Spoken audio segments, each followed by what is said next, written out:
신라말 최치원이 대문장가로 이름을 떨치면서 경주 최씨는 신라뿐만 아니라 고려에도 크게 세력을 떨치게 되는데요.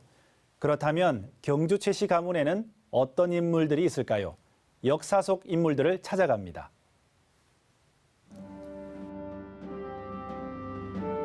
최치원, 최승우, 최원희는 신라의 육두품 출신으로 똑같이 당나라에 유학하여 빈공과에 급제했으며 또한 그 명성을 떨쳤기 때문에 신라 삼최라고 부른다. 하지만 그들의 운명은 서로 다르다. 최치원은 관직을 버리고 은거했고 최승우는 귀국한 뒤에 후백제 견원의 1급 참모가 된다. 최치원의 사촌 동생인 최원희는 귀국 후 신라에서 벼슬을 하다가 고려가 창건되자 왕건에게 투항한다. 이후 그는 고려 창건 초기에 큰 역할을 하며 요직을 두루 거쳐 평장사까지 오르게 된다. 고려시대의 인물로는 시무 28조로 유명한 최승로가 있다. 그는 신라의 육두품 출신으로 고려에서 수문화 시중까지 오른 인물이다. 서기 935년 신라가 망할 때 10살의 최승로는 아버지를 따라 고려 개경으로 가게 된다. 그의 나이 불과 12살이었을 때 태조 왕건을 만나 논어를 줄줄 외울 정도로 총명했던 최승로는 주위의 기대를 한몸에 받으며 나라의 동량으로 성장한다. 이후 고려 6대 황제인 성종 때 나라의 전반을 개혁하는 시무책 28조를 올리면서 성종의 절대적 신임을 받게 된다. 그의 공로로 고려는 건국 초기 상태를 벗어나 안정된 국가의 기틀을 갖추게 된다. 조선 말의 인물로는 동학을 창도한 수은 최재우가 있다. 그는 경주 채부잣집의 기틀을 놓은 최진립 장군의 후손이다. 당시 동양에는 서양 제국주의 세력이 물밀듯이 밀려와 국권이 침탈당하던 시기였는데 조선도 예외는 아니었다.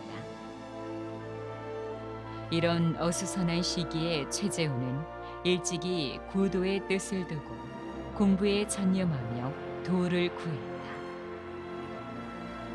고향인 경주 구미산 아래 용담정에 들어가며 뜻을 이루기 전에는 세상에 나서지 않겠다고 다짐하며 일심으로 기도에 정진한다.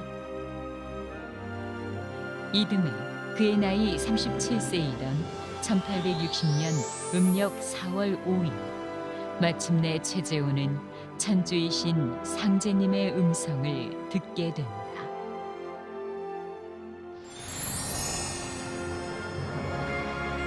두려워 말고 겁내지 말라.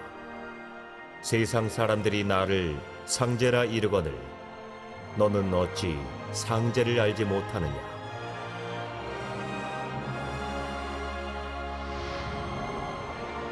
이러한 천주님과의 천상문답을 통해 수은 최재우는 천명과 신교를 받고 도통을 하게 된다. 그리고 인간으로 오시는 천주님을 모신다는 시천주를 선언하고 다시 개벽에 새 세상이 열릴 것을 선포하는데 이것이 바로 동학이다. 동학은 창도 후 점차 교도들이 늘어나 경상도뿐만 아니라 전라도, 충청도, 경기도에까지 교세가 확장하게 된다. 동학의 급속한 성장을 두려워한 조정은 최재우에게 사도난정의 죄목을 씌워 대구 감영으로 압송한다.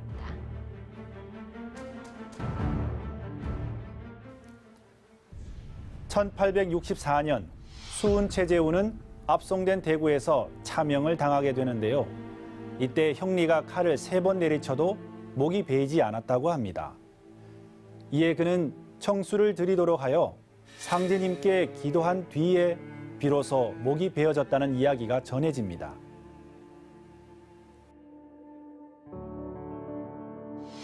벼슬은 하되 진사 이상은 하지 마라. 만석 이상의 재산은 쌓지 마라. 흉년기에는 땅을 사지 마라.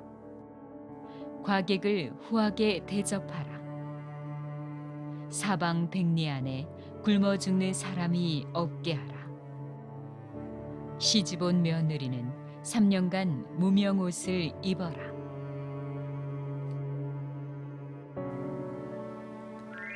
이것은 최부잣집의 육훈, 그러니까 6가지 가훈이죠.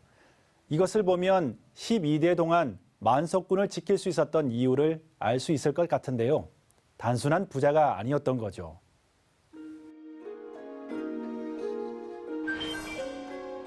경주 최부잣집은 정무공 최진립 장군으로부터 시작된다. 그는 인진왜란과 정유재란에 참전하여 공을 세우고 후에 3도 수군 통제사 겸 5위 도청부 부총관에 오른 인물이다. 1636년 병자호란이 일어나자 이른에 가까운 노구임에도 불구하고 종과 수하를 데리고 참전했다가 전사한다. 이때 옥동과 기별이라고 하는 두 노비가 주인의 귀가 명령을 듣지 않고 함께 순절하는데, 특이하게도 경주 최씨 가문에서 이들을 위한 제사를 지내고 있다. 종가에서는 이들의 영령을 기려 장군의 불천이 제사를 올린 뒤에 상을 물려 두 노비의 제사를 지내고 있는데, 양반이 노비에게 절을 한다고 비아냥해도 지금까지도 그 전통이 이어져 오고 있다. 그런데 최부잣집이 처음부터 만석군인 것은 아니다. 만석을 일군 것은 최진립의 손자 최국선 대이다. 그는 일찍이 이양법을 도입하여 소출량을 늘리는 데 성공했으며 당시 8알이던 소장료를 5알로 대폭 낮춰주면서 오히려 재산은 더 늘어 만석군이 된다. 이렇게 만석군이 된 최국선은 이때부터 가난한 사람들에 대한 나눔을 시작하는데, 한 승려로부터 재물은 거름과 같습니다. 재물을 나누면 세상을 이롭게 하지만 움켜쥐면 썩습니다라는 말을 듣고 나눔을 시작했다고 한다. 흉년이 들면 최부잣집은 마당에 큰 솥을 걸어 굶는 이들에게 죽을 끓여 먹였고, 옷이 없는 사람들에게는 옷을 지어 입히는 등 6가지 가훈을 대를 이어서 지켜온다. 경주 최부잣집의 12대 300년의 역사는 마지막 만석군인 최준에 이르러 막을 내리게 된다.